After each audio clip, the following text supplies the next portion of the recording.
O apóstolo Paulo ele tinha muito cuidado com a igreja de Jesus Cristo. E ele, com seu zelo, ele escreveu várias epístolas, muitas orientações para a igreja, para que ela tivesse comportamentos adequados ao valor, aos princípios do reino de Deus. E ele escreve sobre a ceia do Senhor, orientando os irmãos ali. E ele começa discorrendo no capítulo 11, dizendo lá no versículo 17 que estava acontecendo na reunião algo que não era muito bom. Uns eram recebidos, outros não. Havia ingestão de alimentos. Às vezes os pobres eram desprezados. Havia partidarismo na igreja. Uns diziam ser de Apolo, outros de Pedro, de Cefas e alguns de Cristo. Ou seja, eles se reuniam, mas não melhoravam em nada. Saíam mais prejudicados do que abençoados na reunião. Se favorecia os ricos, influentes, uns recebiam os melhores assentos, alimentos, vinhos, atenção geral, enquanto outros eram desprezados. Isso não significa que deve existir problema, apesar deles existirem. E quando eles estiverem existindo, se faça bom uso para se aprender algo.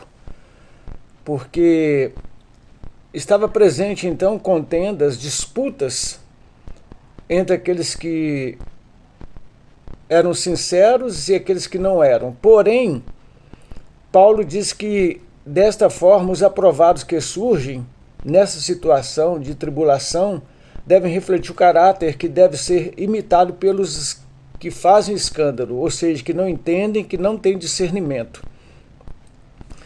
E na ceia, Paulo então orienta. Os irmãos de Corinto tinham se corrompido de tal maneira que não mais celebravam a festa ágape de amor, muito pelo contrário.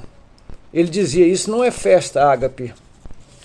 Isso, na verdade, é uma festa da carne, porque uns ficavam bêbados, outros ficavam famintos, alguns eram glutões, os ricos principalmente.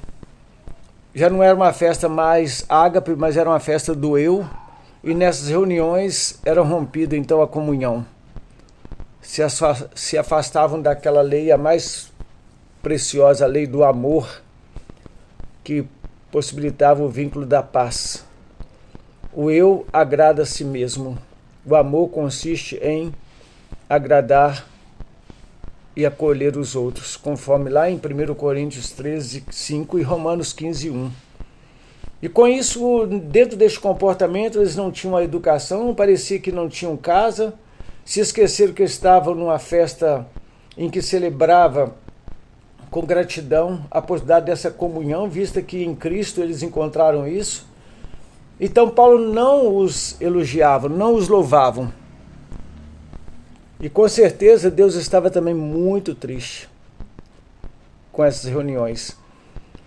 Pensavam eles serem cheios de louvor, ricos em conhecimentos, exaltados em seus dons espirituais, porém impossibilidade de perceberem, na verdade, a dimensão da carnalidade em que eles viviam. A igreja de Corinto não tinham espiritualidade e nem educação. A fé ela nos educa. A ceia do Senhor, ela nos disciplina, no sentido didático, ela nos educa para que a gente esteja sempre preparado, consciente daquilo que nós participamos, na certeza de que nós estamos num momento ali, trazendo à memória o sacrifício de Cristo por nós e, sobretudo, a promessa do seu retorno, porque, segundo a própria palavra, diz até que ele venha. Paulo cumpriu o que Jesus tinha estabelecido junto aos discípulos naquela noite da traição. Jesus, então, ele celebrou a ceia lá conforme Mateus 26, 17 a 30. Está lá também Marcos 14, de 12 a 26. Também foi relatado por Lucas 22, 7 e 23. Jesus estando com o traidor à mesa, Jesus se ofereceu a todos. E ali ele exemplifica, leva aqueles discípulos a terem em memória, e algo que seria feito em memória também futuramente. De tal maneira que aquele momento, quando ele partiu o pão, aquele pão simbolizava, ou iria simbolizar, ou já estava presente uma satisfação espiritual, uma doação de vida, um sustento, uma nutrição à igreja. A igreja é essa igreja que somos nós, e não uma instituição, um templo, mas o organismo vivo que foi estabelecido por Jesus através do seu sacrifício e da sua ressurreição. Estabelecida por Jesus. O pão então partido, trazendo a compreensão de uma expiação, feita segundo a própria palavra nos traz. Evangelho de João 48 a 51, nós temos 57, 58 também, quando a Bíblia fala: Jesus, aquele que de mim se alimenta, viverá por mim, assim como eu vivo pelo Pai. A ceia do Senhor, então, ela é uma ação de graças pelo dom inefável de Deus em nós. E a diferença clara que estava acontecendo ali, que os coríntios tinham partidarismo, enquanto Jesus, ele partiu e distribuiu, ele se entregou pelos seus. Ele entregou-se pelos seus, ele distribuiu.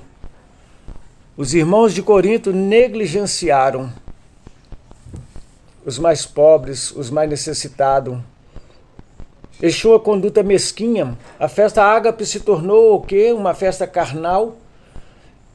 E com isso a ceia do Senhor, ela não é esta realidade, muito mais que um mero símbolo, um memorial, mas é algo que autentica e reflete a nossa comunhão, a nossa aliança com Jesus e com os irmãos. Um vínculo numa dimensão espiritual em que é estabelecido a presença do reino de Deus e a certeza daquilo que temos como fé nas promessas de Deus. Nutrindo então e nos fortalecendo na caminhada, Cristo deu sua vida por nós e para nós. Temos o Espírito Santo de Deus. A vida veio por filiação, segundo o Evangelho de João, capítulo 12, Romanos 8, 14, 16, 17, quando nós vemos todos aqueles que receberam Jesus se tornaram filhos de Deus. Em Romanos fala que todos que são guiados pelo Espírito de Deus, esses são filhos de Deus. A Bíblia fala que o Espírito de Deus intercambia, ele comunica, ele fala conosco que realmente somos filhos de Deus e somos herdeiros de Deus. E quando celebramos a ceia, fazemos em memória, significa ter no coração um sentimento e a presença de uma morte cruel e expiatória por Cristo. Cumpre então a nós lembrarmos de suas ações altruístas, do que Jesus fez, cheio de amor. Mesmo na cruz, ele ora para que Deus não levasse em conta a ignorância. Diante da mulher adulta, ele disse: eu também não te condeno. Jesus teve uma vida destituída de egoísmo. Ele não estabeleceu uma relação centrada em si mesmo. Muito pelo contrário.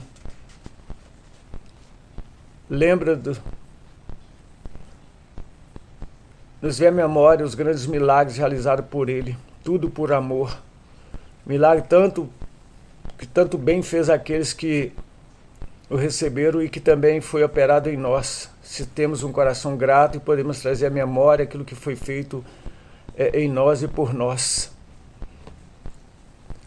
Os sublimes ensinos de Jesus e tudo que ele fez em nosso favor. Jesus sempre amou aqueles que estavam junto a ele e a nós também, que o seguimos e o servimos. O sangue de Jesus derramado supera e suplanta todos os sacrifícios da lei mosaica. Tudo foi feito. No sangue dele temos a aliança estabelecida entre Deus e nós. Melhor dizendo, entre Deus e eu, Deus e você, e eu e você. Somos irmãos, estamos nessa nova aliança, firmados na promessa de que maior é aquele que está em nós, segundo está lá na carta do apóstolo João, 1 João 5,18. Maior é aquele que está em nós. Agora podemos amar, perdoar, adorar. Louvado seja Deus. No passado era olho por olho, dente por dente, agora somos graça sobre graça, conforme João 1, 16, 17.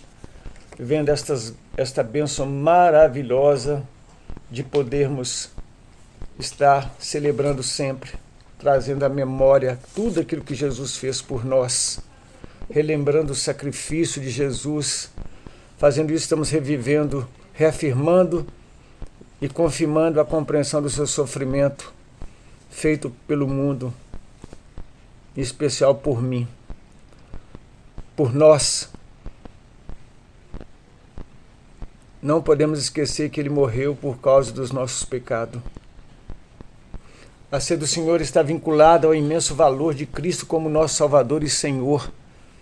Não pode ser levado, feito, celebrado de forma leviana. Muito pelo contrário, Paulo diz assim, olha, nada de desordem, contendas, nada de elemento perturbador, mas se exige perfeição, não se exige perfeição e se confissão, sinceridade, ao ponto de Paulo dizer, examine-se o homem a si mesmo e assim participe desta ceia. Ela não exclui, ela inclui, ela leva a pessoa a refletir o poder que há no sangue de Jesus por nos perdoar e nos purificar. Então nada pode estar presente que venha perturbar. Nós temos capacidade de buscar vitória em todos os setores da nossa vida diária, porque nós não somos servos de um espírito faccioso, contencioso. Muito pelo contrário, nós temos a presença do próprio Espírito Santo de Deus em nós, nos habilitando a sermos bênçãos para aqueles que nos cercam. Nós não somos mais transportadores de ódio no coração. Não somos mais escravos de sentimentos. Muito pelo contrário.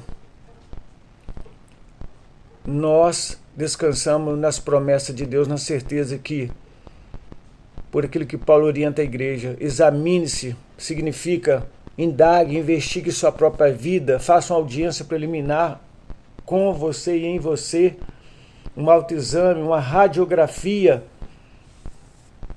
É necessário o Filho de Deus fazer o inventário de si mesmo, que enfrente honestamente seus pecados e suas áreas de constante tropeços habituais, para que a pessoa possa se educar e avançar e busque lavar-se quando pecar no poder do sangue de Jesus, no poderoso sangue de Jesus, que a Bíblia diz lá em João, 1 João 1,9, se confessarmos nossos pecados a Deus, ele é fiel e justo para nos perdoar, para vivermos uma vida de vitória, perdoado e relacionando bem conosco e com os irmãos e levando todo a encontrar o perdão de Deus. O simples reconhecimento não é o suficiente de que está errado. Não resolve, é necessário o arrependimento. E quando a Bíblia fala para que o homem examine-se, é para que ele tenha consciência de que, caso ele não queira abandonar os seus pecados e nem pedir perdão e nem perdoar, que ele seja honesto e não participe. E como consequência também peça a própria exclusão do rol de membros da comunhão dos irmãos, visto que essa pessoa já admite consigo mesmo que não quer ter transformação, não quer ver mudança na sua vida. Ela não está disposta a abandonar, deixar o pecado, ser perdoada e buscar perdão. A ceia é um ponto de comunhão, de renovação, de esperança em Cristo até que Ele venha. No versículo 29, o texto nos mostra que passamos por punições temporais, físicas, por não discernir o corpo de Cristo. É por isso que Paulo diz, há muitos doentes entre vós, porque não estamos discernindo bem o corpo de Cristo, menosprezando a sua expiação, profanando através de atitudes, através de comportamento e ações de forma injuriosa, prejudiciais à caminhada não apenas nossa, mas de irmãos e de outros em direção a Deus. Essa enfermidade física ela acaba culminando na pior, que é a enfermidade da alma. Paulo fala que todo pecado ele motiva ou justifica a enfermidade. O castigo por causa do pecado pode assumir a forma de doenças físicas ou morte do corpo, invalidez ou fragilização. Quando o homem faz a radiografia, como ele tem consciência de que a festa ágape, celebrada hoje de forma graciosa, em memória, de forma simbólica, essa pessoa tem consciência de que resta-nos cumprir de maneira honesta conosco mesmo. Nesse diagnóstico, nessa avaliação, então, mudar nosso caráter, crescer, para que a gente não seja julgado pelo outro, porque aquele que assim se examina não será julgado pelo outro. É verdade que muitos já têm seu padrão conforme seu agrado. Já estabeleceu, não quer mudança. E quando o homem que conhece a palavra, que examina-se a si mesmo e acomoda em seus pecados, ele está dizendo com isso que não quer mais andar submetido à direção de Deus, da própria direção do Espírito Santo de Deus. Cabe então, dentro dessa avaliação, dentro dessa realidade, a pessoa compreender que é um momento muito sério. É um momento em que nós percebemos que o homem, quando ele está incoerente no seu andar com Cristo, vem alguns padrões de avaliação errado que vai produzindo ondas de choque muito prejudiciais ao cérebro, ao coração, envolvendo profundos conflitos de sentimento, atingindo a alma. E esses conflitos vão persistindo, vão produzindo cristãos neuróticos em maior ou menor grau. E esse conflito de alma, de consciência, pode levar a um colapso nervoso, a insanidade mental, a delírios. Mas se você quer uma mudança, uma transformação, Deus tem o padrão certo, saudável, e você pode meditar, refletir. Quando você olha para a ceia do Senhor e percebe que ela é inclusiva, ela não limita o homem, mas ela chama o homem a uma consciência para que ele aprenda que o padrão certo, saudável, ele traz ao homem o gozo, a esperança, tira o desassossego, a miséria. Nada mais vai ser impedimento, não vai haver barreiras. Porque segundo a própria palavra lá em 1 João, como dissemos, maior é aquele que está em nós. Na ceia podemos refletir que tudo que viola o padrão de Deus confunde e mata e anula a plenitude de uma vida abundante aqui com Cristo. Que você possa, nessa noite, sair daqui de uma forma diferente, entendendo profundamente o que é festa ágape. Em todas as reuniões, você sempre sair melhor do que entrou. E quando você chega aqui e já vem com a intenção de abençoar e não buscar bênção, você já começa dando o primeiro passo num alto nível. Que Deus te abençoe, que Deus nos abençoe, em nome de Jesus.